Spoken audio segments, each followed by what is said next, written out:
Merci d'accueillir le réalisateur Mehran Tamadon.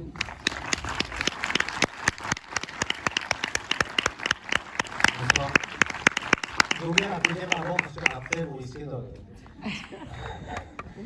Je crois pas. 2 mots avant, donc Zar est bien là, elle nous rejoindra tout à l'heure à l'issue de la projection. Et on est évidemment très très content de l'accueillir de nouveau. Il y a eu une espèce d'énigme, parce que quand elle a eu le prix d'interprétation féminine à Cannes pour Les Nuits de Machad, elle a cité Montreuil et Vincennes, et on s'est dit, mais pourquoi? Donc on a essayé d'enquêter pour savoir qui elle connaissait, pourquoi. Est-ce que par hasard elle venait au Méliès de temps en temps, tout ça. Donc quand on a pu la réinviter ensuite, on était évidemment très très fiers. Et on l'est ce soir de l'accueillir pour la journée internationale de lutte pour les droits de la femme. Ça nous paraît particulièrement important, notamment sur un film comme celui-ci, qui parle du rapport à l'Iran. Et on pense évidemment à ces combattantes iraniennes qui sont un modèle international de cette lutte pour le droit des femmes dans le monde. Donc merci Zar de ton engagement permanent et du jeu que tu déploies à l'intérieur de ce film. Vous pouvez l'applaudir parce qu'elle est vraiment là quand même.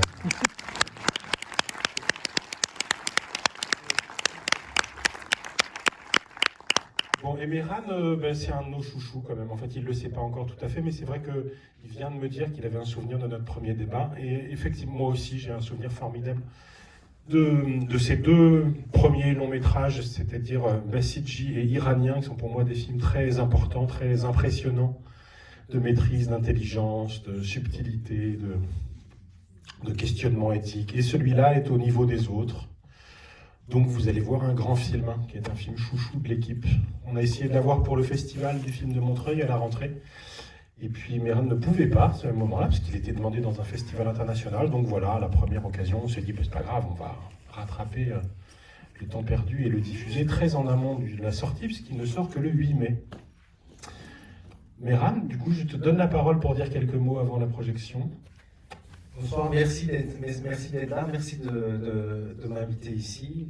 Vraiment, je suis très content, j'adore ce cinéma qui est en fait un Méliès, je pense, pour moi, enfin pour beaucoup de gens, c'est le meilleur cinéma. Pour ceux qui viennent ailleurs, c'est le meilleur cinéma de France, je pense. Oui. Mais c'est vrai parce qu'il leur arrive de programmer des choses jusqu'au matin. Jusqu'au matin, il y a du monde jusqu'au matin. Mais c'est vrai, j'ai déjà assisté à des séances à 4h du matin. On regarde derrière, il y a du monde, quoi. Et Tu dis ça alors que là-bas, il y a la programmatrice, Marie Boudon, c'est toujours une bonne occasion de l'applaudir. Oui, c'est vrai. Voilà, donc on a un peu l'impression d'être dans un festival à longueur d'année, quoi. C'est un peu l'idée, Et c'est bizarre parce que quand on dit que le cinéma ne marche plus en France, en fait, ceux qui le disent, ils ne font pas des articles sur Montreuil, ils le font sur ailleurs. On s'est fait engueuler une fois par Laurent Cantet qui a dit « Je comprends pas, moi, je viens au Méliès parce qu'il habite à Bagnolet. » Et en fait, j'ai l'impression qu'il y a tout le temps du monde. Et donc, du coup, j'arrête pas de dire à mes producteurs « Mais pourquoi vous dites que le cinéma est en déclin ?» C'est pas vrai. Hier, j'étais au film, il y a plein de monde. Vous êtes une espèce de miroir aux alouettes. En fait, on croit qu'il y a encore plein de gens dans les salles, mais il y a plein de gens au Méliès. Et voilà, donc merci d'être là, merci pour Stéphane pour le débat, et merci à Zar, merci à Raphaël qui a produit le film. Raphaël Pilosio, vous pouvez l'applaudir, le producteur de Montreuil. Et donc, L'homme de l'ombre là, parce qu'il ne veut pas montrer sa face. et puis Guillaume Morel qui Le distributeur de deux films. Survivance. Il y a 2 films. Donc Il n'est pas de Montreuil, mais on peut l'applaudir quand même, le distributeur. Voilà. Donc, comme on a dit, on a remercié. Il y a Laurent Madan qui a fait le son du film qui est dans la salle, qui a fait la prise de son. Il y a Simon Gendreau qui a fait le montage son aussi, qui est ici. Voilà. Merci à tout le monde et puis à tout à l'heure. À tout à l'heure, bonne projection.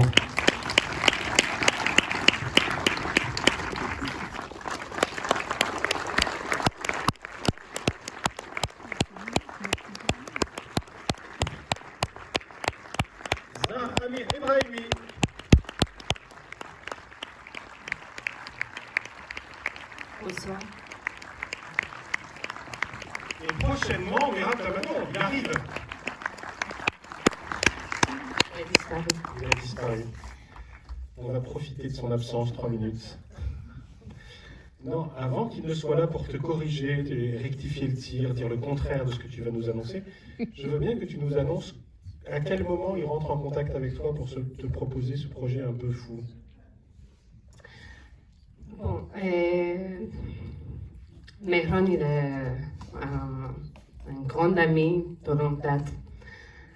Du coup, je connais son parcours de cinéaste, je suis tout son travail, tout ce dernier voilà. Qui veut lui en dire du bien de toi sans tort. Et alors, je pense que c'est mieux qu'il commence parce que. Enfin, Déjà, tout à l'heure, je ne voulais pas présenter Zal parce que je trouvais que ça cassait un peu la surprise aussi qu'on se connaît depuis longtemps. Du moment de l'interrogatoire. Et je voulais qu'on soit dans la surprise. Alors, c'est vrai qu'au début, moi, quand je l'ai demandé à Zal, il y avait une question ou pas? Tu es en train d'y répondre depuis. Comment tu lui as proposé ce rôle? Non, en fait, non, moi, au départ, je voulais vraiment faire ce casting et j'imaginais au tout début que la personne qui allait m'interroger, ce serait un homme. Donc, dans les hommes que j'ai fait venir, j'imaginais après Zal. Donc, je me suis dit, bon, des jeunes, des vieux, des gens qui ont subi des interrogatoires courtes, puis des personnes âgées, je ne pouvais pas leur demander ça. Ils allaient juste venir pour parler, comme l'a fait M. Harmony, un des personnages. Et puis, je voulais aussi qu'il y ait des artistes, donc j'ai aussi demandé à Zal pour cette raison. Et j'imaginais plusieurs types d'artistes, je pensais aussi après à des peintres, tout ça. Et c'est vrai que la seule personne, et j'avais demandé aussi à Zal, parce qu'elle avait vécu une histoire très douloureuse, mais je ne pensais pas que ce serait elle qui allait... Je ne pensais pas que ce serait toi qui allait pouvoir me déstabiliser. En fait, assez rapidement, il a réussi à faire ce que les hommes qui étaient venus avant n'ont pas réussi à faire. Et puis, voilà, c'est comme ça qu'on s'est retrouvé à aller jusqu'au bout de l'expérience. Et voilà, bon, après, bon, moi, je donne mon avis. Et puis toi, tu peux rectifier. C'est vrai que Zal, à l'époque, c'était avant le prix, donc le tournage, c'est avant le prix que tu as eu à Cannes. Je n'étais pas content. C'était même avant le tournage de ce film, La Nuit de Mach. Je n'étais pas content, je me suis dit, ah zut, il a eu le prix, donc c'est mauvais pour mon film. et donc voilà, non mais voilà, donc...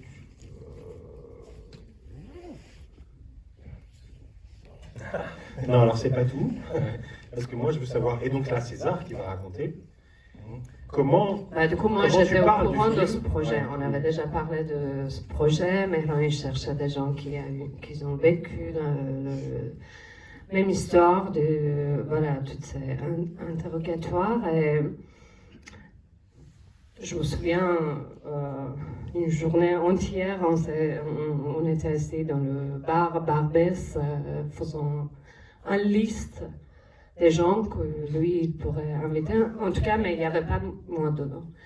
Et un soir, Mehran m'appelle et il m'invite à participer dans cette expérience. Et j'ai dit oui, pourquoi pas, avec plaisir. Et puis tout de suite, j'étais...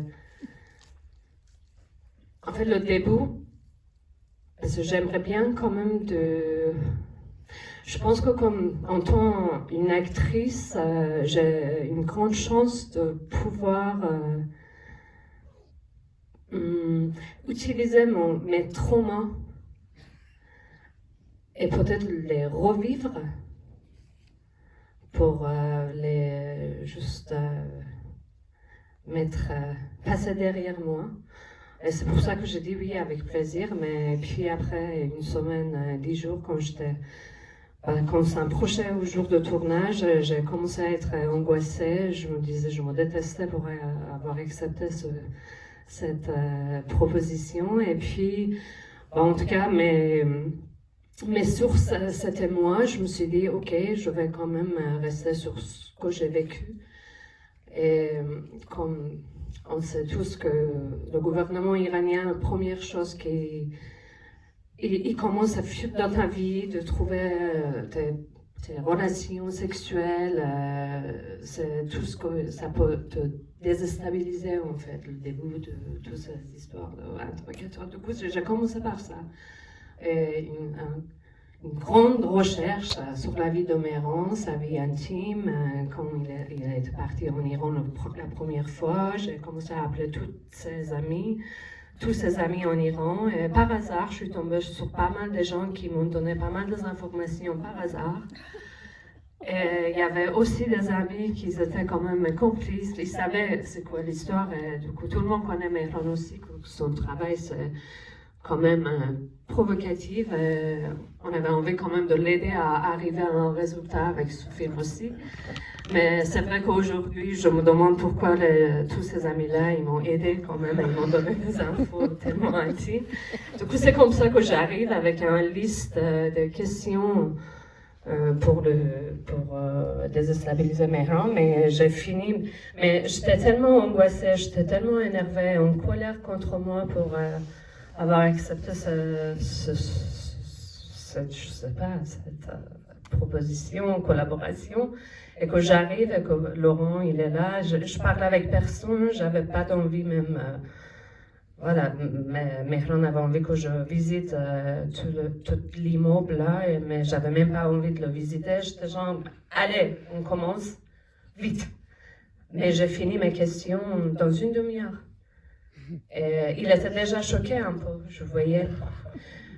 Mais le fait qu'il rirait, il était tout le temps en train de... Je sais que parce qu'il était angoissé aussi, parce qu'il était choqué par mes informations un peu intimes.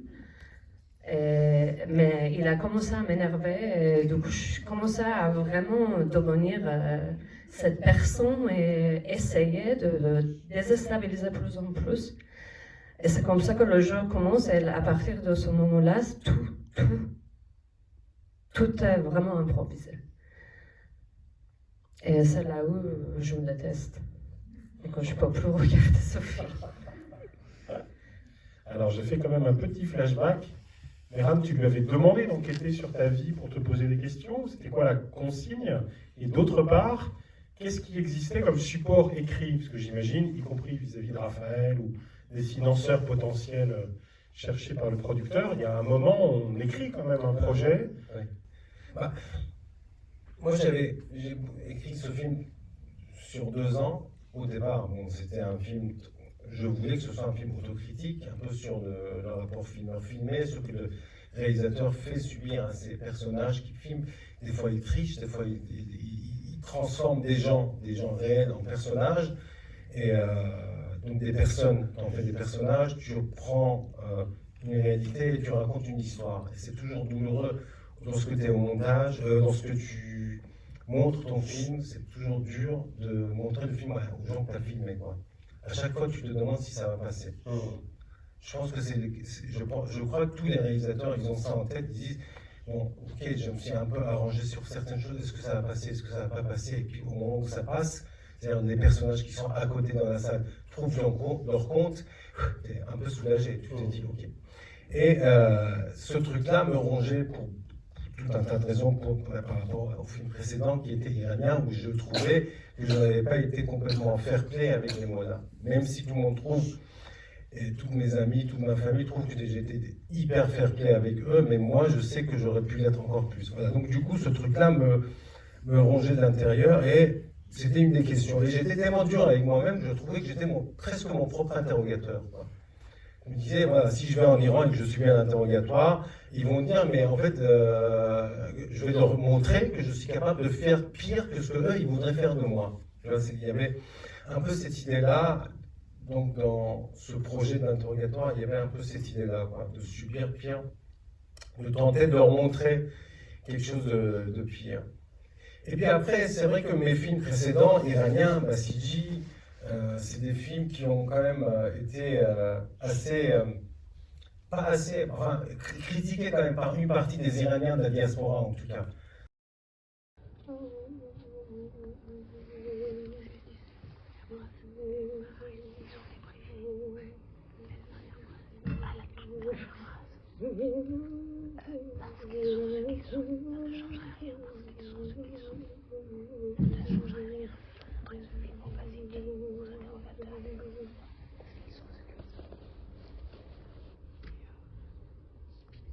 Il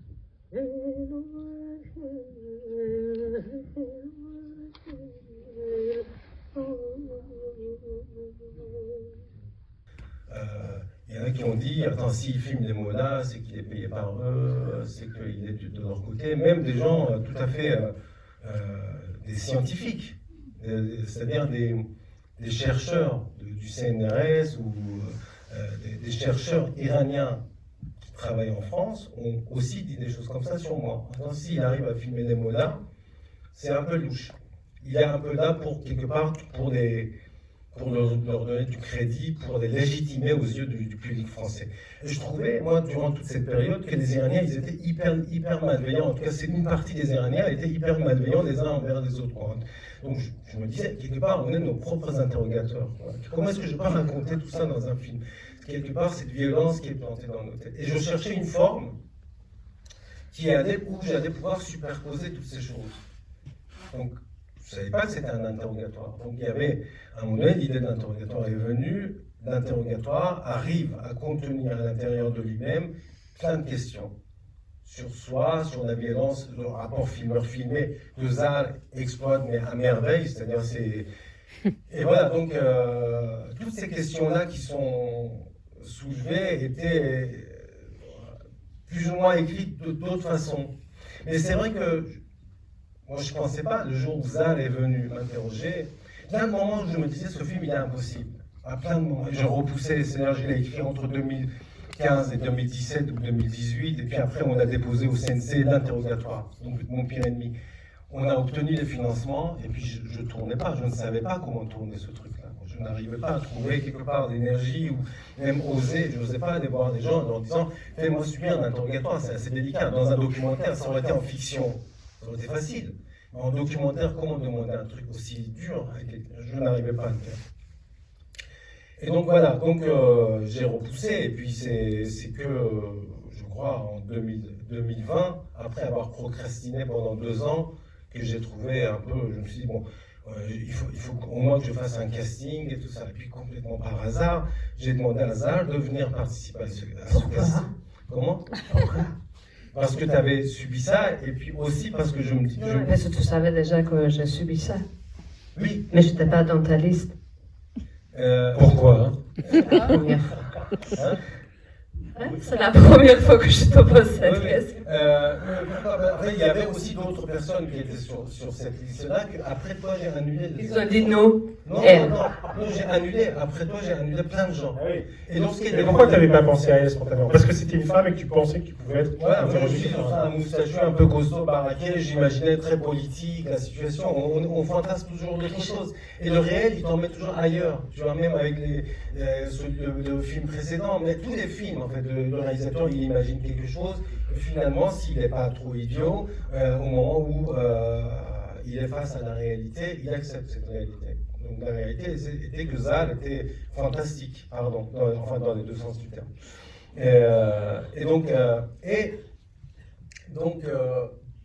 moi c'est vrai que donc je disais à plein de moments, je pensais que c'était un film impossible.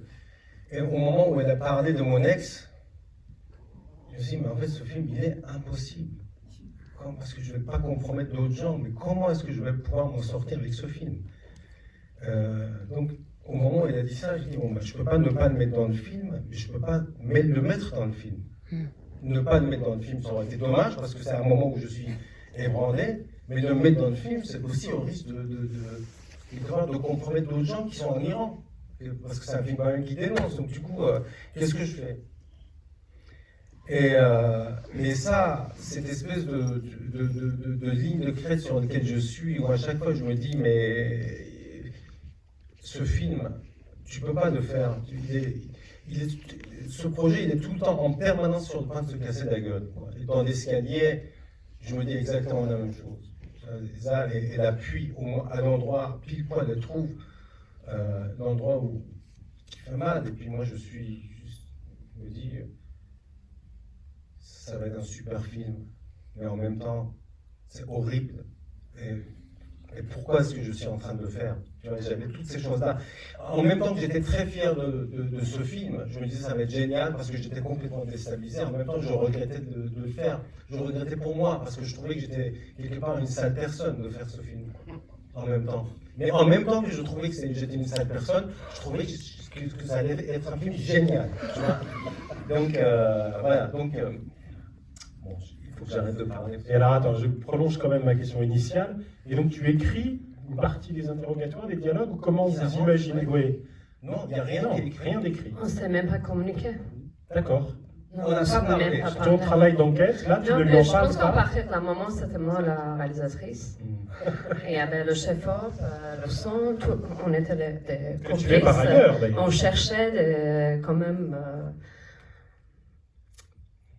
voilà, juste comment déstabiliser Méran. Et moi, j'avais un bout juste pour qu'il rigole plus avec moi et pour qu'il accepte qu'il est en train de faire du mal à nous tous.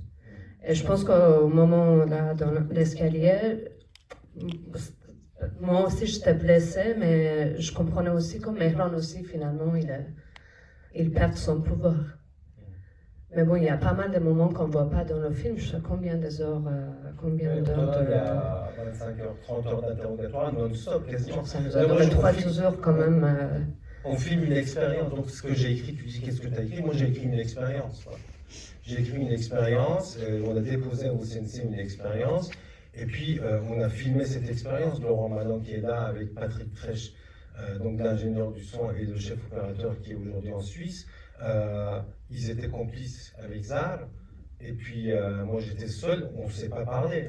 Après, c'est intéressant parce que c'est ça la question, à quel point tu peux être violent et jusqu'où. Et ce que je me posais à partir d'un moment. Le début, bon, ok, j'étais énervée aussi, un peu angoissée, puis j'ai compris qu'il faut que je joue le jeu.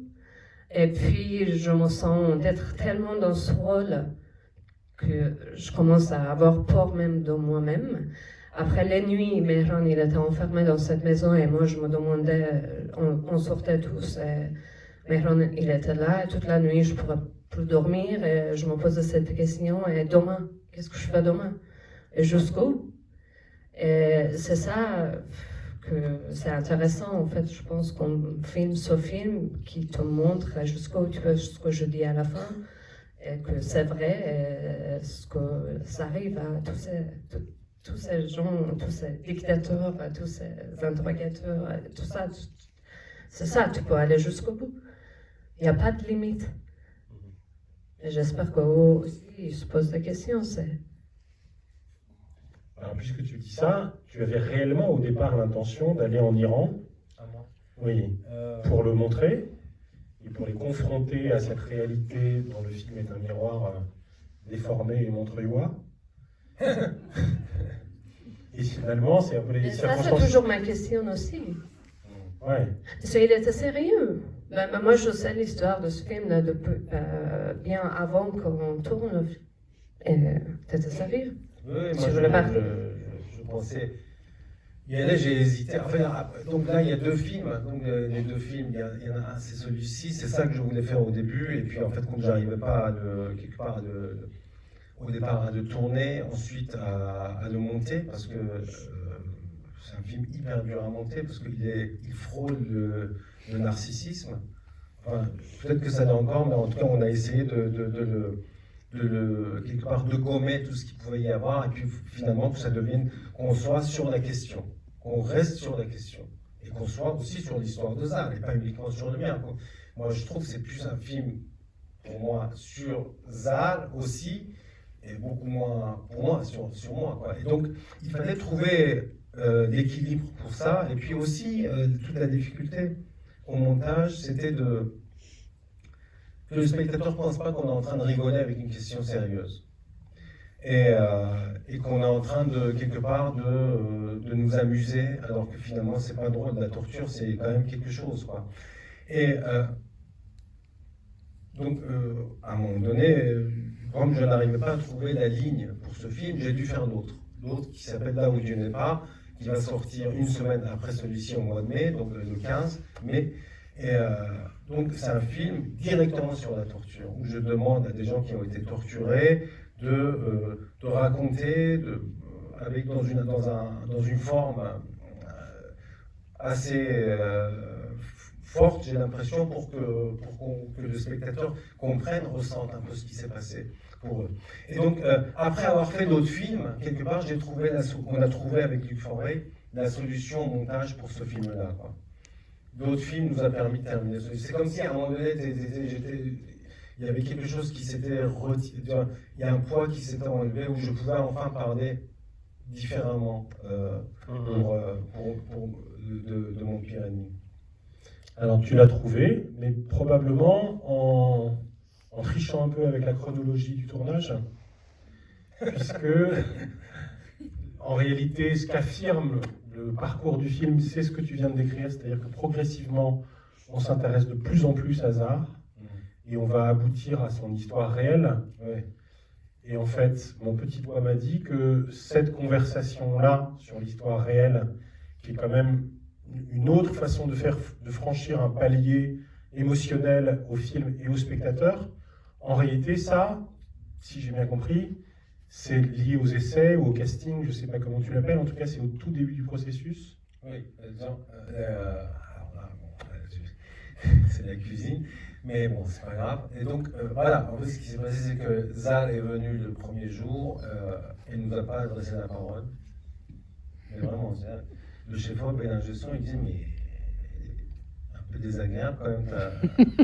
Mais vraiment, Elle se prend pour un futur prix d'interprétation féminine. Non, elle était hyper désagréable. Et puis, elle nous a, déjà, d'emblée, en visitant la maison, on était tous les trois assez déstabilisés, assez mal. Moi, j'étais assez. Et donc, ensuite, elle a fait son truc où il y a la douche, il y a toutes ces choses-là, quoi. Et puis, à la fin, elle révèle son histoire. Et là, je suis bouleversé. Et puis, donc, on se dit, il faut aller au bout de ça. Donc, c'est là qu'on reprend rendez-vous 2 mois après. Donc là, il fait hyper froid. On est au milieu on est début janvier, et puis on fait l'expérience. On fait l'expérience jusqu'au bout. Donc il y a une partie au début, et puis la fin de ce début se retrouve à la fin du film. Et voilà. Donc, tu me demandais si je comptais partir en Iran. Voilà, donc du coup, j'ai fait mon propre interrogatoire. Moi, j'ai toujours ça en tête. Moi, je me dis, l'autre, on peut le toucher. Ça n'existe pas. Quelqu'un qui est complètement enfermé quelque part, derrière ses murs, derrière ses portes blindées, qu'on ne puisse pas toucher. Et je pense que il faut juste trouver la clé pour ouvrir ces portes blindées de l'autre, quoi, qu'ils soient interrogateurs. On envisage de t'envoyer à Moscou, d'ailleurs, il paraît. Mais souvent, enfin, dans 90% des cas, on ne trouve pas la clé pour ouvrir cette porte. Mais il n'empêche que la clé existe. Et moi, à chaque fois, c'est la question que je me pose. Quand j'étais en Iran avec les Basiji, les Mollahs, ou avec les interrogateurs. Ce qui est compliqué avec les tortionnaires et les interrogateurs, c'est que tu ne peux pas leur parler directement, parce que si tu vas leur parler tout de suite. Et donc, ce film, quelque part, c'était quelque chose. Tu leur donnes quelque chose, ils ont le temps de prendre du recul, et après, tu leur parles. C'est comme ça que je l'imaginais, tu vois. Après, ça devient possible. Voilà, ça, c'est peut-être ma naïveté. En tout cas, c'est comme ça que moi, je fonctionne, quoi. On est tous différents. Ça parle peut-être plus de moi que de eux. Tu vois, peut-être que eux, ils bougeraient pas. Et celui qui pense qu'ils vont pas bouger, ça parle aussi de lui. Tu vois. Bon, en tout cas, moi, je suis comme ça. Je le pense dans tous les cas. Aujourd'hui, en Israël, je pense la même chose sur l'Israël, ou bien l'extrême droite ici en France. Mais j'ai toujours la même question en tête, quoi. Et ça m'intéresse pas, même si c'est vrai que ce film-là, il est plus sur les victimes de là où il n'y en a pas aussi. Moi, ça ne m'a jamais intéressé de ne parler qu'à des gens qui étaient politiquement du même côté que moi. Je trouve que c'est trop facile d'aller voir des gens qui sont de ton côté et de montrer à des gens qui sont de ton côté. Tu vois. Et voilà. Et ça passe par un geste très fort qui n'est pas sans antécédent dans l'histoire du cinéma. Moi, je pense à 2-3 films récents. c'est de se dire qu'en fait, le lieu où on tourne n'est peut-être pas si important que ça. Qu'en fait, les geôles iraniennes peuvent être figurées à l'intérieur d'une chambre avec un papier d'enfant à Montreuil, et qu'en fait, on va malgré tout voir les couches successives, celles du temps présent du tournage, mais aussi celles du temps passé qui renvoient à ce qu'a vécu l'interrogateur. Et du coup, pour moi, je ne sais pas si tu connais ce film de Ray Andoni qui s'appelle Ghost Hunting, qui consistait à reconstituer pour le coup des questions de la torture et des interrogatoires. Mais je pense aussi vraiment fortement à un grand cinéaste iranien qui lui aussi a connu des démêlés plus que judiciaires, c'est-à-dire Jafar Panahi. Parce que ceci n'est pas un film, et c'est pour ça que je trouve ça étonnant de reconstituer un dispositif. C'est un film, je ne sais pas si tu as vu ce film-là, et comme tu le cites, il y a une phrase du dialogue qui est « mais c'est pas un film ». J'y pense d'autant plus. C'est un film où il n'a pas le droit de sortir de chez lui pour faire un film, donc il fait dans sa maison, et dans sa maison, il reconstitue les pièces, et puis finalement, c'est aussi bien, et le film est extraordinaire. Et on y pense d'autant plus que dans les films de Panahi, il y a un autre film qui s'appelle Le Miroir, pas sorti en France, mais dans lequel, à un moment, la gamine s'arrête de jouer et dit « je veux pas jouer ça, ce rôle c'est n'importe quoi, je m'en vais », et elle quitte le tournage dans une façon assez proche de ce que tu fais toi dans le film, et pour le coup très iranienne dans les jeux de mise en abîme, c'est-à-dire le fait de jouer sur les strates entre le personnage, l'actrice, le vécu personnel de l'actrice. Donc je ne sais pas dans quelle mesure vous aviez parlé, vous, de cette façon extraordinairement subtile et très très riche, de jouer avec ces strates-là, pour, au-delà même du politique, interroger effectivement le pouvoir du cinéma, qui fait aussi clairement partie des sujets du film. Je pense qu'on n'avait pas de tout parlé. On n'avait pas. À un moment donné, elle me dit, lorsqu'on discutait chez moi, elle me dit mais ton film pose quand même des questions sur ce que tu arrives à. Le cinéaste qui se permet, j'ai dit tu m'en dis pas plus. Tout le risque dans ce type de film, c'est que le réalisateur il ne soit pas ébranlé. Ouais, tu vois. Moi, le jour où j'ai été ébranlé par des mots là dans mon film précédent, je me suis dit, putain, le film, ça y est, il est là, ce film. Tu vois, j'ai pas de réponse. Donc le film est là. Et donc, avec Zar, c'était la même chose, tu vois. Et donc, tu peux pas jouer. Non, Moi, après, je suis pas comme comédien. je dis, moi, c'était même pas, pour moi, c'était pas un jeu. Je pense que j'étais tellement dedans. J'ai jamais pensé au film de Panahi, pas du tout. J'avais pas de référence. Je pense que ma référence c'était moi-même, et ce que j'ai subi et ce que j'ai vécu.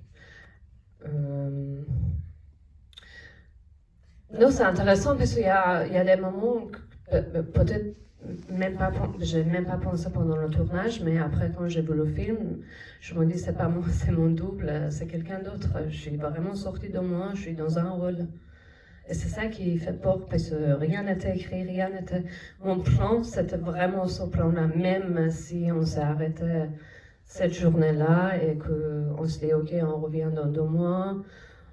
On en a un peu parlé, mais on se dit dès le début qu'on n'en part pas, il n'y a pas de plan. Moi, je fais tout ce que je veux, et Mehran, il fait tout ce qu'il veut.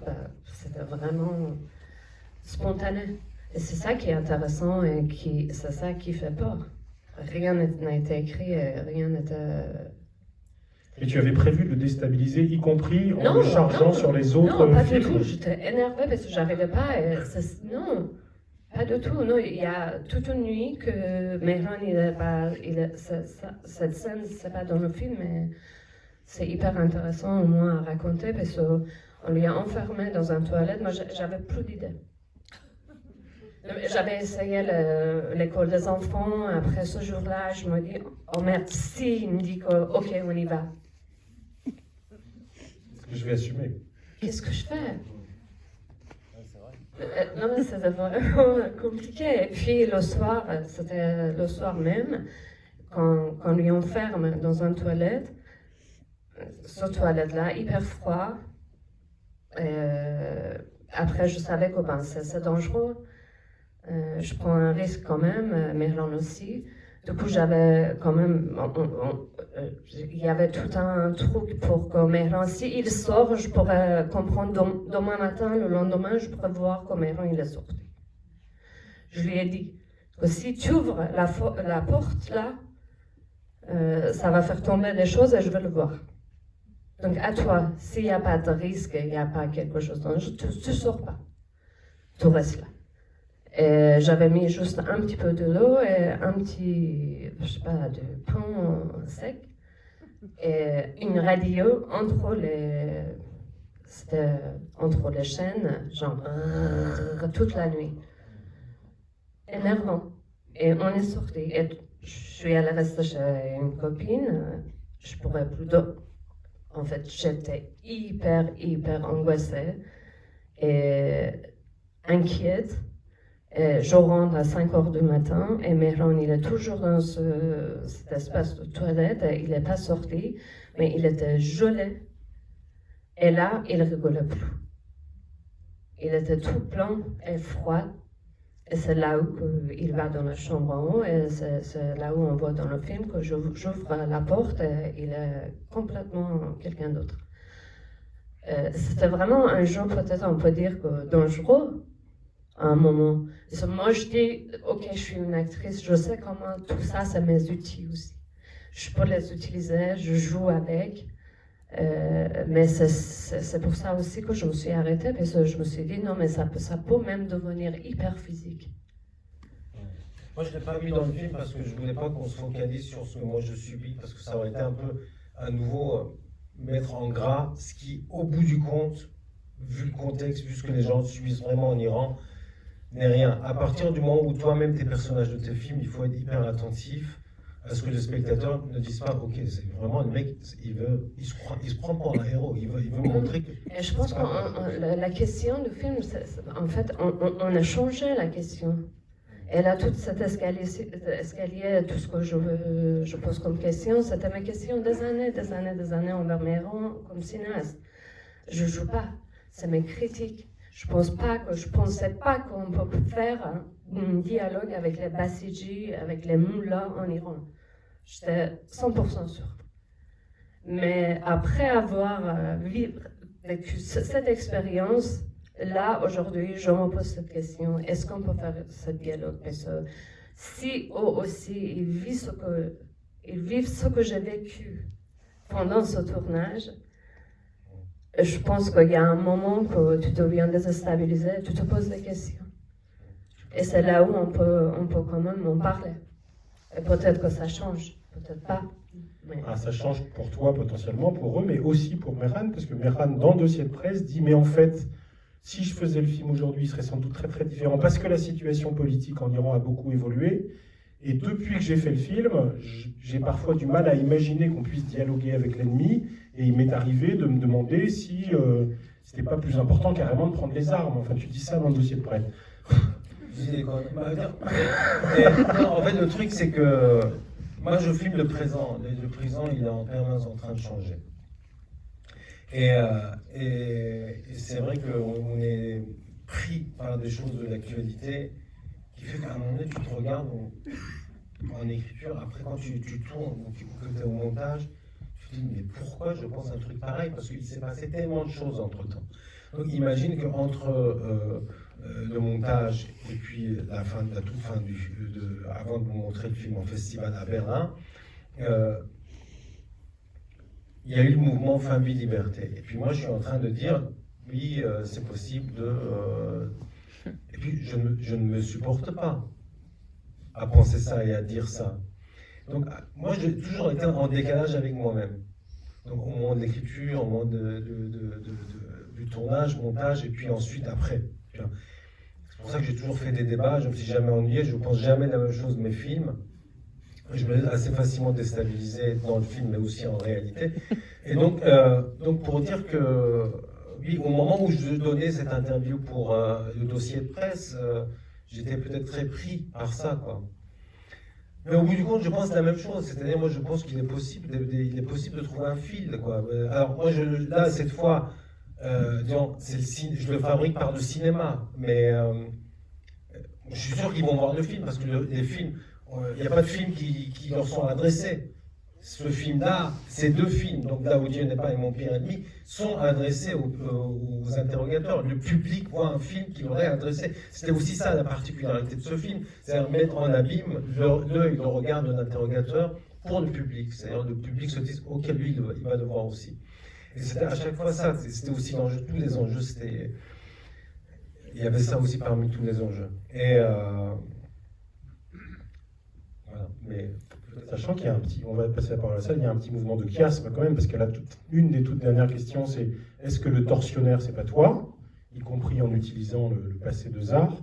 Et au tout début du film, une des questions, c'est en fait, les hommes de cinéma, c'est eux aussi, puisqu'ils suivent des scénarios, ils inventent des histoires pour pouvoir faire pression sur l'autre. Donc en fait, ils sont d'une certaine façon aussi des gens de cinéma, et tu es aussi d'une certaine façon dans le rapport au pouvoir du metteur en scène, potentiellement. Ce qu'on se pose aujourd'hui comme question. Oui, très C'est fortement important dans la place du cinéaste. C'est l'autre résonance d'actualité du Jusqu'à film. Ouais. oui, moi j'ai complètement, on n'a pas fait un débat la semaine dernière. Bon, c'est vrai qu'après, peut-être qu'il y a des gens qui sont frustrés. On va leur donner la parole. Mais on a fait un débat la semaine dernière et je me disais quand même ce film-là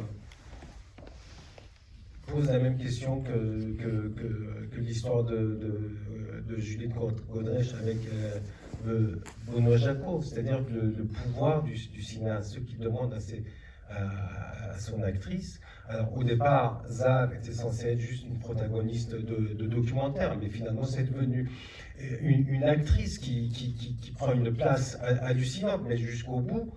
Et finalement, moi je reste encore quelque part celui qui l'a fait souffrir à la toute fin, ce qui m'a moi surpris. Et je pense qu'un personnage de documentaire, il ne se poserait jamais cette question. C'est une actrice de fiction qui dit à la fin, est-ce que tu es d'accord qu'on coupe? Parce qu'elle pourrait dire, tu m'as fait chier, on coupe. Je pense que quelqu'un qui vient du documentaire dirait un truc comme ça. Il ne se priverait pas de dire, je m'en vais. Tu vois? Mais c'est qu'à partir du moment où tu es dans la position de l'acteur ou de l'actrice, tu es un peu à la merci, au service du réalisateur, qui fait que tu ne dis pas la même chose, quoi. Voilà. Et le ton de montée, pour passer la parole, tu dis, toi, que le film, c'est aussi l'histoire d'une certaine façon d'un dialogue entre le documentaire et la fiction, en disant que toi, tu incarnes quand même le documentaire dans le film et que tu fais venir Zar comme représentante de la fiction, Oui. mais que finalement, le mouvement du film, c'est de la faire tendre vers le documentaire, qui est la révélation de la façon dont elle a utilisé sa propre histoire pour façonner la fiction. Moi, je considère que je suis dans le documentaire, elle dans la fiction, et qu'à un moment donné, elle rentre dans le documentaire pour me choper, quelque part, elle rentre dans le réel pour me coincer. Théoriquement, j'ai l'impression que c'est ça. Monsieur. Oui, bravo pour votre film d'abord, mais il y a quelque chose qui m'échappe dans votre projet, c'est... Vous dites finalement que votre film, c'est une clé peut-être qui pourrait permettre de changer le rapport d'un bourreau à la torture et de revienne dans le bon sentiment, très beau projet. Mais ce que je ne comprends pas, c'est comment vous trouvez la série en fait. Comment vous faites pour que ce film ou ces films que vous avez fait arrivent jusqu'à lui? Le film, il va arriver, parce que maintenant, avec les liens Vimeo... Oui, mais est-ce qu'ils vont le voir? Pourquoi ils ne le verraient pas? Si je suis bourreau, est-ce que je vais voir un film dans lequel on est bourreau? Je ne suis pas sûr, je vais plutôt voir Peter Pan. Mais c'est vrai que c'est des films où dedans ils sont un peu très vus, très critiqués, et puis les Mola ou les Basiji que j'avais filmés dans le passé, le film a quand même circulé dans leur milieu pour qu'ils se sont vus quand même à travers le film. Donc, après, je ne peux pas savoir. Moi, je fais ce que moi je peux faire. Vous voyez, on fait ce qu'on peut faire. Et puis, ce qu'on peut faire, c'est pas grand-chose au bout du compte, c'est très peu. Mais au bout du compte, qu'est-ce que je peux faire d'autre? Moi, je pense à ça. Mais donc, voilà, donc, je fais le minimum que je peux. Madame. Bonsoir et merci. Moi, j'ai une question. Votre film, au départ, démarre avec plusieurs relations interrogатeurs-interrogés. On voit un interrogateur extrêmement impressionnant, un monsieur assez costaud, barbu. Et moi, je m'attendais à ce que ça dérive vers de la violence physique avec un personnage pareil qui fait peur. Et ensuite, on ne le revoit plus. Et ensuite, on vous voit Zar, interrogatrice, toute menue, toute frais, épouvantablement pire que ce bourreau dont on attend une violence physique. Alors, comment êtes-vous vous avez, enfin, pas choisi, vous venez de dire que vous avez choisi votre sujet, votre actrice, mais comme il n'y a pas de liaison du tout entre ce personnage masculin terrifiant et... Qui est sur les dessins, c'est ça? Pardon? Qui est sur les dessins au début? Ou celui qui m'a... Ah oui. Comme un prologue, en fait. Disons, il ne pouvait pas y avoir de violence physique, c'était pas possible. Pourquoi? Parce qu'on est, vous savez, dans le documentaire, s'il y a une violence physique, l'équipe s'arrête de tourner, puis c'est impossible. Et puis le public s'en va aussi, parce qu'on se dit, bon, vous voyez, il y a des choses qu'en documentaire, on ne peut pas montrer, on ne peut pas faire. Et donc, on est toujours à la limite de ce qui est possible de dire, de raconter, de montrer. Et cette limite-là, il faut la trouver, quoi. Et Zar, elle flirte avec cette limite en permanence. Elle se dit jusqu'où est-ce que je peux aller pour moi, mais jusqu'où est-ce que je peux aller dans le film. Et voilà, donc c'est toute cette question-là qui est dure à trouver. Et cette violence, en documentaire, ne peut jamais être physique. Oui, c'est la fausse piste dans laquelle vous nous envoyez au début. Oui. Vous êtes parti dans cette fausse piste-là, mais peut-être pas d'autres. Hein. Oui, non, mais j'ai aucun document sur ce que j'allais voir ce soir, si ce n'est moi le Iran que j'ai connu du temps de la Savate. Donc je retrouve certaines choses. Monsieur. Bonsoir. Je ne peux pas parler très bien français. Je dois parler persan. Devant le micro quand même, c'est aussi déjà. D'accord. Et le monsieur, il est un des grands metteurs en scène d'Iran, voilà, prof. من تشکر میکنم هم از آقای تمدن هم از شما خانم زر. Il sait à quel point est-ce qu'il a souffert dans le passé jusqu'à arriver à cette situation exceptionnelle où elle arrive à interpréter ce rôle. Est-ce que je considère que quelqu'un qui arrive à interpréter ce rôle doit être quelqu'un qui a vraiment subi ça ou bien non? Ciao, Bernard. Comme tu veux, mais tu n'es pas obligé de répondre. Non, donc il me demande est-ce que je considère que n'importe quelle personne qui vient interpréter ce rôle devrait avoir subi ça ou vécu ça pour pouvoir le faire. Moi je dis non, il ne faut pas forcément qu'il ait subi ou vécu. Là on est dans un documentaire, la question est aussi de savoir qu'est-ce qui est quelque part cette violence qu'on a subie dans le passé, en quoi quelque part elle nous habite. Et c'est vrai qu'elle habite tous les Iraniens, mais elle habite encore plus ou différemment ceux qui ont subi cette torture-là. Et donc, et puis aussi, pour qu'on ne soit pas que dans une pure fiction, où quelqu'un vient interpréter un rôle, et je pense que si Zar, ce n'était pas son histoire, si ce n'était pas son passé, dans cette salle, on n'aurait pas été touché et ému de la même manière. Et le réel, c'est vrai qu'il nous emporte quand même de manière beaucoup plus puissante que la fiction grâce à ça. Parce que ce qu'on voit, en fait, il faut arriver à cette réalité. Ce qu'on voit c'est vraiment passé. Et donc c'est ça qu'il faut construire. Et c'est ça, pour moi, c'est la force du documentaire. C'est ce qui m'intéresse. Toi, tu veux rajouter quelque chose ou... Il dit parce que s'il faut que la personne ait vraiment vécu ça, il n'y a pas beaucoup de comédiens qui pourraient faire de rôle, parce qu'il n'y a pas beaucoup de comédiens qui ont vécu des choses particulières pour pouvoir jouer leur propre rôle. C'est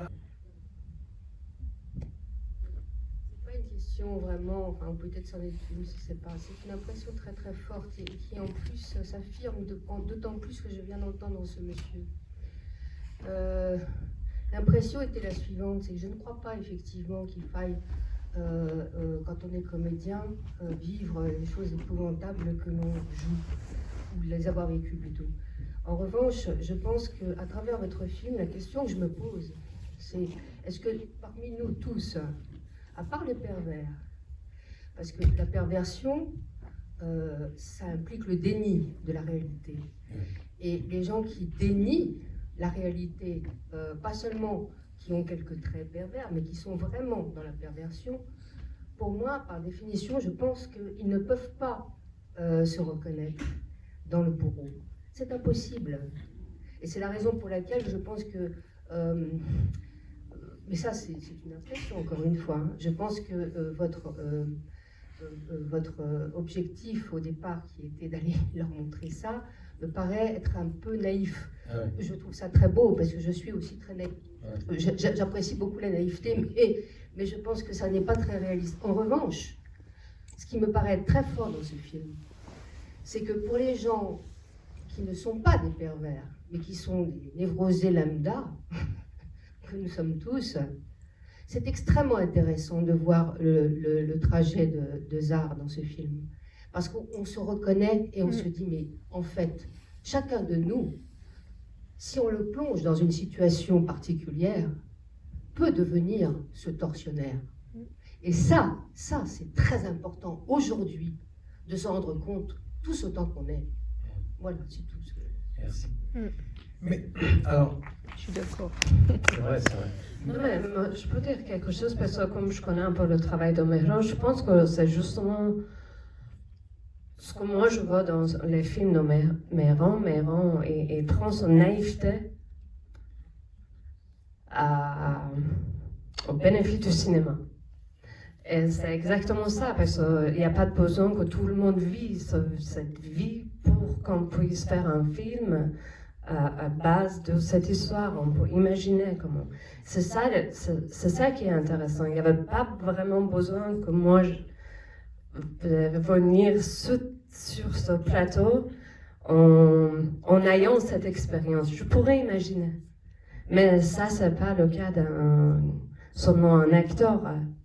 Vous tous, vous pouvez aller tellement loin et c'est ça qui fait peur, à mon avis. Mais bah, il faut commencer par quelque part, je pense. Ça a commencé comme ça pour toi. Après, c'est vrai que juste pour rebondir, mais moi j'ai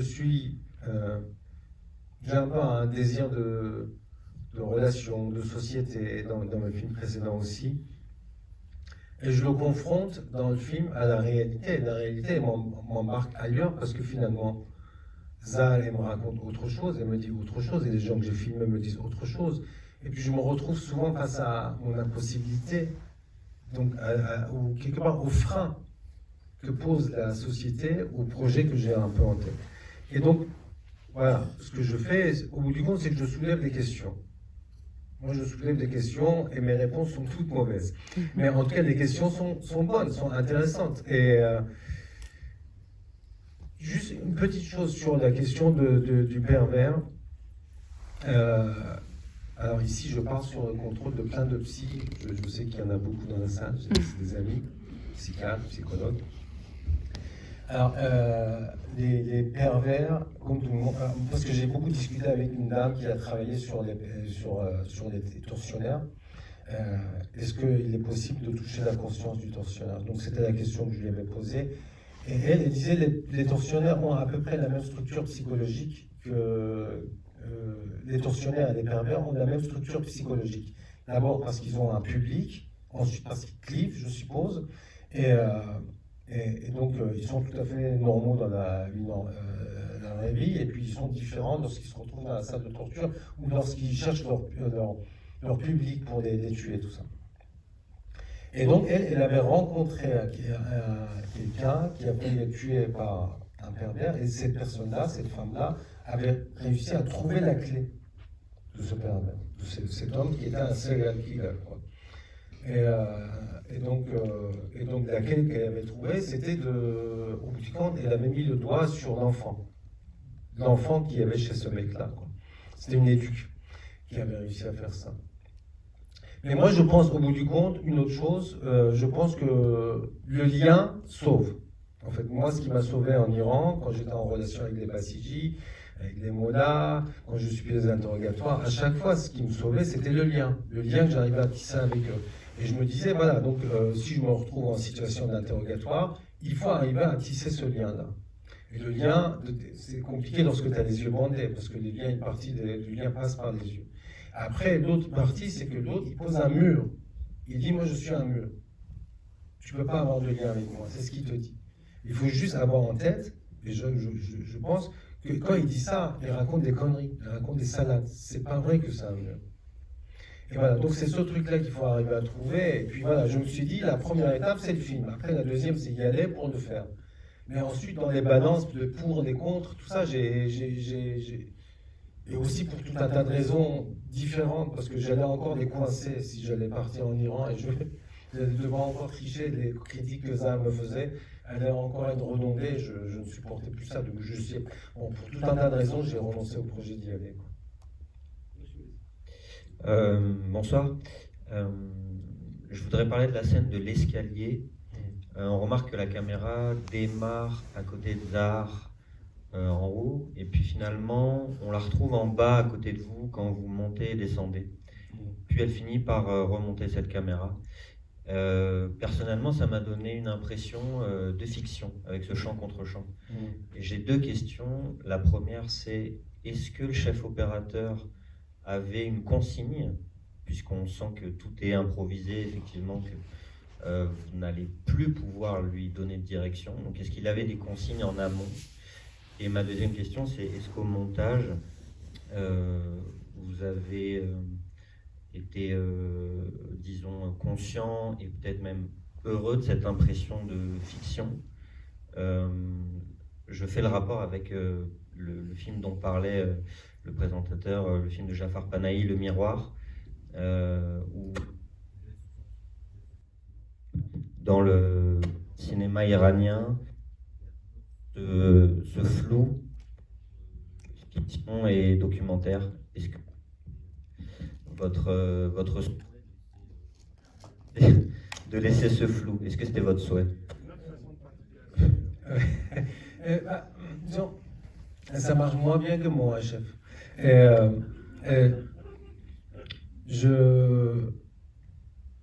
La scène de l'escalier, en fait, Zahar me fait monter et descendre pendant environ 2h30, 3h. Et donc, au bout de 2h30, 3h, je crois qu'au bout d'une heure et demie, même le chef opérateur, il s'emmerde, quoi. Il dit, il faut absolument que j'aille au milieu, donc il se faufile, et puis l'image est pourrie à cet endroit-là, il se met au milieu, et puis on continue à filmer, mais comme dans un interrogatoire, Zahar le sait mieux que tout le monde, on répète tout le temps les mêmes questions, donc on retombe sur nos pattes au montage, parce que c'est tout le temps la même chose, tout le temps les mêmes questions qui sont soulevées, quoi. C'est pour ça qu'il y a cette impression un peu de fiction qu'il y a un chant contre chant. C'est pas un chant contre chant. Peut-être qu'au montage, on aurait dû montrer que le chef se déplace, mais en tout cas, on n'a pas pris ce parti-là. Peut-être qu'on aurait perdu quelque chose en montrant. Voilà, en tout cas,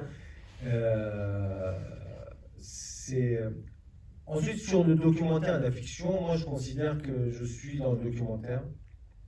Moi, je fais des documentaires. Pourquoi? Pour moi, la vraie différence entre le documentaire et la fiction, c'est la caméra. C'est-à-dire que tout le public ici s'est dit, cette scène-là est filmée. En fiction, on ne se pose pas la question, on ne se dit pas, c'est filmé. On regarde le film, on regarde le récit, il y a une histoire. Un interrogatoire, c'est une histoire qu'on voit dans le film, quoi. Puis on suit l'histoire. En documentaire, on ne regarde pas juste l'histoire, on dit, cette scène-là est filmée. Donc le documentaire est toujours très proche de la performance. À partir du moment où on se pose la question de la présence de la caméra, où le public est très emmerdé, par exemple, moi je me déshabille devant la caméra, tout ça, pourquoi est-ce que le public est emmerdé? Parce que c'est filmé, c'est vraiment filmé. Et puis le chef-op, il se dit, est-ce que je dois me rapprocher ou pas? Est-ce que je dois m'éloigner? Est-ce que je dois montrer les jambes ou pas? Toutes ces questions-là, c'est des questions qu'on se pose parce que c'est un documentaire, quoi. C'est toute la force du documentaire. En documentaire, il y a un personnage qu'on ne voit pas. C'est c'est la caméra. La caméra, on ne la voit pas, mais on la suppose. On suppose qu'elle est là, la caméra. Et donc c'est ça qui est toute la particularité, c'est que le public voit un film en supposant quelqu'un qu'il ne voit pas, quelque part, qui est la caméra. J'essaie de faire comme Stéphane, c'est-à-dire être théoricien. Bon. Et voilà, donc pour dire que, en ce sens-là, je dirais que le genre de ce film documentaire, on sait que Zahar est là en train de jouer un rôle, on le sait, donc on reste encore dans le documentaire. Et puis moi, je dirais que mes films ne sont pas des films iraniens du tout, parce que je me pose des questions, par exemple, du rapport à l'autre. du rapport à l'autre, de celui qui a le pouvoir dans mes films précédents. C'est pas souvent ces questions-là que soulève le cinéma iranien. J'ai l'impression, c'est-à-dire le cinéma iranien est un cinéma qui pose la question déjà de notre société à nous, qui souffre, qui a besoin de s'exprimer, où les gens ils ont besoin de s'exprimer. Moi, je me pose des questions beaucoup plus psychologiques, beaucoup plus sur le pouvoir qu'il y a à l'intérieur de moi. Je me demande comment est-ce que je peux aller à la rencontre de l'autre. Voilà, tout ça, c'est des questions que j'ai... En fait, c'est des sujets que j'ai élaborés parce que j'ai grandi dans la société française. Je ne connais pas si bien que ça le cinéma iranien, au bout du compte. Le point commun, c'est que les films qui parlent du pouvoir en Iran parlent du pouvoir par le biais du cinéma. Et là, je pense à Salam Cinéma de Mohsen Mahmal. Oui, c'est vrai. Et là, évidemment, c'est une mise en abîme, mais on peut penser aussi à Devoir du soir de Kiarostami, parce que là, il y a vraiment l'interrogateur face aux enfants. Donc il y a des résonances avec le cinéma iranien, mais plutôt sur le côté auto-réflexif, c'est-à-dire réflexion sur le pouvoir du cinéma. Bah, Mehran, moi je voulais te poser une... Le lien que tu fais, qui est toujours fait de manière incroyable, improbable, grâce à tes dispositifs si singuliers, entre sincérité et politique. Or, ce sont deux champs qui sont presque étanches désormais. Et voilà, je souhaitais que tu nous parles de ça. Oh putain. Tu as 2 minutes en plus. Mais vas-y, hein. C'était ça ou 2 heures. Hein. Le lien entre la sincérité et la politique.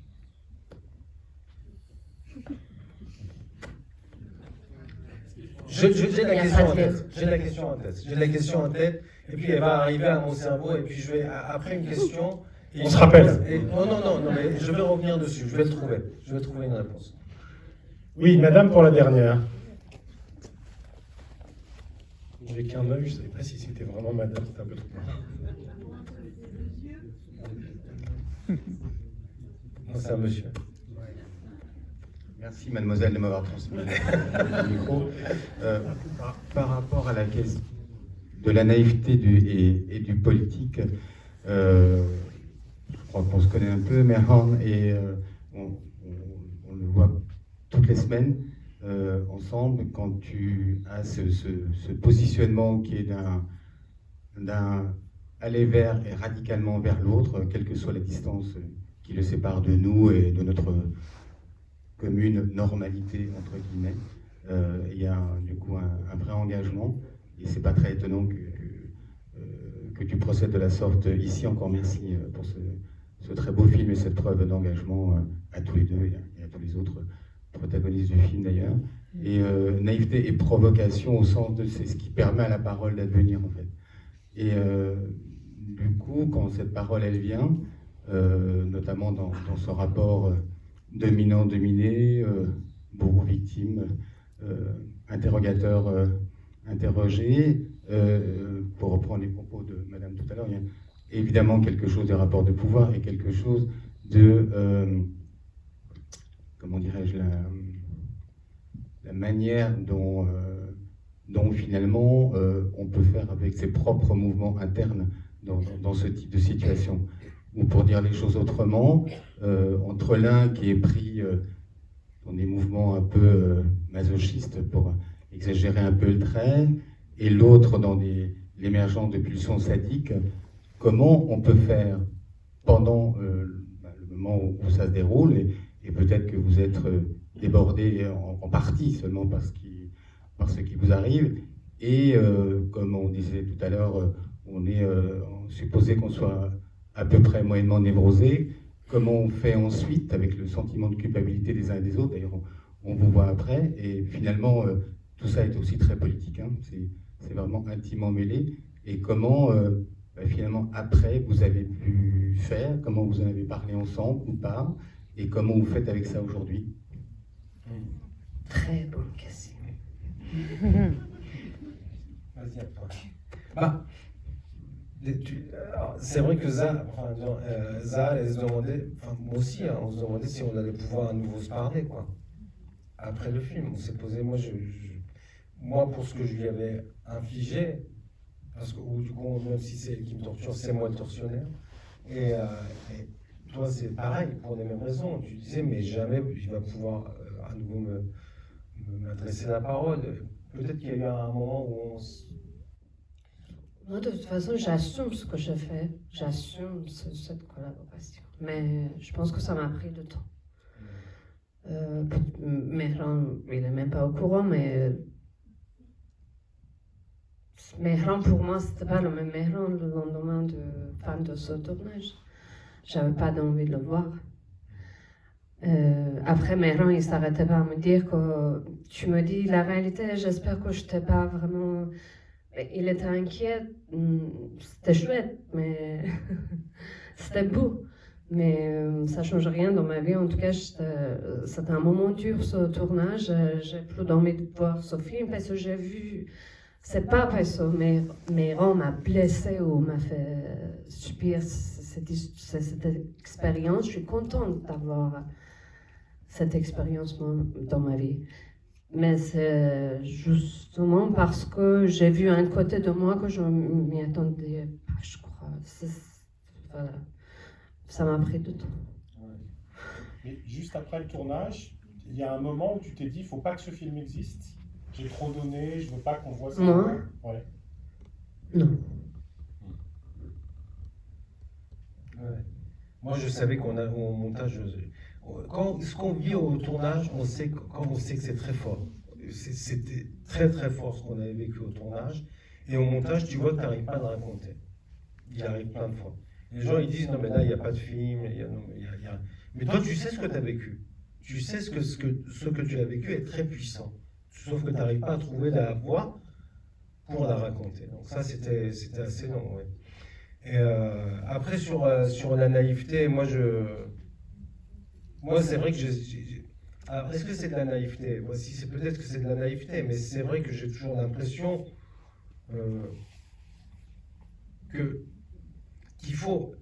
j'ai l'impression que l'autre, au bout du compte, c'est un fantasme. L'autre tel qu'on l'imagine, c'est un fantasme. Moi, j'ai toujours fantasmé avant de les rencontrer sur les Bassidji. Je les ai rencontrés de près, je les ai touchés. Je leur ai dit que j'étais athée. J'ai vu qu'ils ne m'ont pas égorgé. Du coup, ça m'a donné envie d'aller plus loin, de leur dire encore plus. J'ai vu que c'était possible. Et donc, à chaque fois, j'étais surpris de voir que finalement, l'autre, quand on rentre en lien avec l'autre, il est quelque part plus complexe ou plus différent de ce qu'on imagine et que j'avais fantasmé beaucoup. De la même manière que eux, ils fantasment sur nous et sur moi.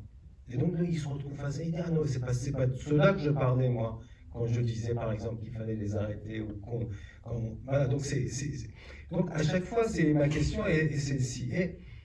Ou j'y vais toujours avec cette espèce de naïveté de dire que l'autre il va m'entendre parce qu'il va voir que je suis sincère. Donc plus je suis sincère, plus j'ai l'impression que je sauve ma peau aussi, quoi. Voilà. Pour revenir sur ta question, Emmanuel. S'il vous plaît, moi je voudrais demander à Zar, est-ce que le fait d'avoir vécu cette expérience inouïe est-ce que ça a fait bouger votre regard sur les personnes qui vous ont fait subir ce que vous avez vécu? Est-ce que ça a fait bouger sur son regard sur les personnes qui l'ont fait souffrir? Oui, ce que j'ai dit, je pensais avant qu'on ne peut pas faire un dialogue, mais là, je pense que c'est très difficile. Chaque fois, je réponds à cette question, après, je change d'avis. En fait, c'est complexe. Je pense que tout le monde connaît l'histoire des interrogateurs et leur sujet, et que c'est très complexe. J'ai lu pas mal des histoires, j'ai entendu pas mal des histoires, et je pense qu'on a une influence l'un sur l'autre, et qui doit rendre cette relation hyper complexe. Et ça change tout le temps. Et moi, j'étais interrogée pendant presque un an. Et tous les jours. 6 mois, tous les jours, et puis pendant 6 mois, une fois par semaine. C'était les mêmes gens. Et après, j'ai commencé à faire sympathie avec un. Mais en fait, c'était un jour aussi, et après, je pense qu'il y avait quand même un qui avait cette empathie avec moi aussi. Mais j'ai pris des années pour pouvoir les regarder un peu sans filtre, et les juger, et les comprendre. Et j'essaie toujours, parce que peut-être je suis actrice, parce que j'écris des histoires, parce que j'essaie de comprendre les personnages. Peut-être que j'arrive quand même après, en prenant cette distance, de les comprendre. Mais c'est vrai que cette expérience, et après 1 an, 2 ans, de revenir dessus, participer dans les débats, c'est très très important pour moi d'être dans les débats de ce film, parce que je pense que chaque fois j'apprends des choses, chaque fois j'ai une nouvelle réflexion aussi moi-même par rapport à ce film, et ce que j'ai vécu, et l'idée de Méran pour faire ce film. Donc là, je peux dire que oui, je pense que ça a changé mon regard.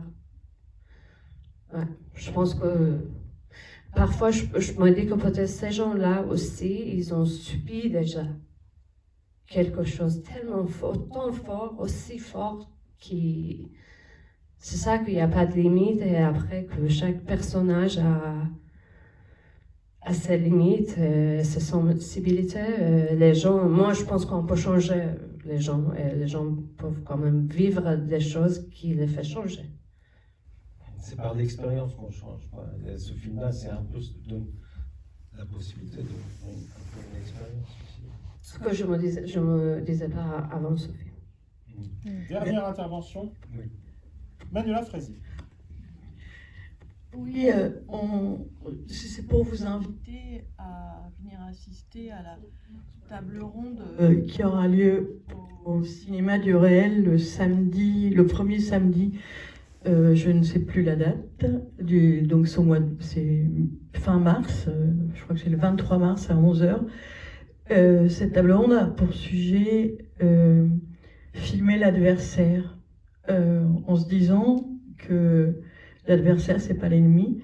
Et Méran participe à ce débat, ainsi que Avi Mograbi, Laurent Sibien, qui filme son pote de droite, et Guy Gilbert et Carmen Castillo pour La Flaca Alessandra, qui raconte la sortie après 20 ans au Chili d'une personne qui était d'extrême gauche et qui avait été retournée par la police politique de Pinochet, et qui a servi pendant 20 ans la police politique de Pinochet, et qui finalement, au bout de 20 ans, pressente ses excuses et rencontre retrouve Carmen Castillo, dont elle a assassiné le mari et l'enfant.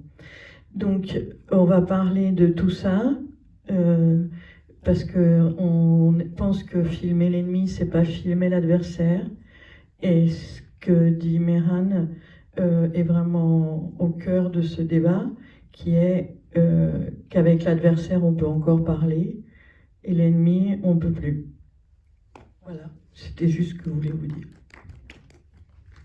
Merci beaucoup à tous les deux. Merci beaucoup. Bonne nuit. On refera un débat sur le deuxième. Comme il sort un peu au moment de Cannes, peut-être on fera une avant-première ou un débat avec celui qui reste d'entre nous. Et aussi dire qu'on est en partenariat avec Documentaire sur grand écran sur cette projection. Absolument. J'ai oublié de le dire. Merci, Méran. Merci. Super.